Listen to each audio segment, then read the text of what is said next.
Real people of God, they will not see the mountain, they will see the God. చూడండి, నిజమైన దేవుని బిడ్డలు వారి ముందున్నటువంటి కొండలను చూడరు గాని దేవుణ్ణి చూస్తారు. So many times we tell God about our mountains and our situations to the God. చాలా సార్లు దేవుడికి ఏం చెప్తాంటయ్యా, నా ముందు ఇంత పెద్ద కష్టం ఉంది, ఇంత పెద్ద శ్రమ ఉందని చెప్పి మన ముందున్నటువంటి కొండల గురించి దేవుడికి చెప్తాం. But don't tell God about your mountain, tell your mountain about your God. కానీ నేను చెప్పేది ఏంటంటే, నీ ముందున్నటువంటి ఆ కొండల గొప్పతనం గురించి దేవుడికి చెప్పగాని ఆ కొండలకు దేవుని గొప్పతనం గురించి. Hallelujah. Hallelujah. Then you will see a plain land. అప్పుడు ఆ కొండలన్నీ కూడా పెకిలించబడి చదును చేయబడడం చూస్తాం. Praise God for that closed door.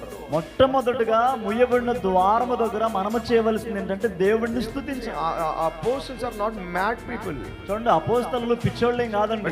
But they always praise God when they are in the jail, when they are faced with so many struggles and opposition. ఏమండి, అపోస్తలులు వాళ్ళు జైల్లో పెట్టబడినప్పుడు, పెద్దల చేతకు అప్పగించబడినప్పుడు, శ్రమలో ఉన్నప్పుడు వాళ్ళు దేవుణ్ణి స్తుతించారండి. వాళ్ళేం పిచ్చోళ్ళు కాదు. Hallelujah. They praise God with their whole heart and soul. తమ పూర్ణ మనసుతో, తమ పూర్ణ హృదయంతో వారు దేవుణ్ణి ఆ పరిస్థితుల్లో స్తుతించారు. I'm not joking, this is very true and serious. నేను చెప్పేది ఏదో కేవలం వినోదకరమైన సన్నివేశం కాదండి, సత్యం చెప్తున్నాను. It is the key, heaven key.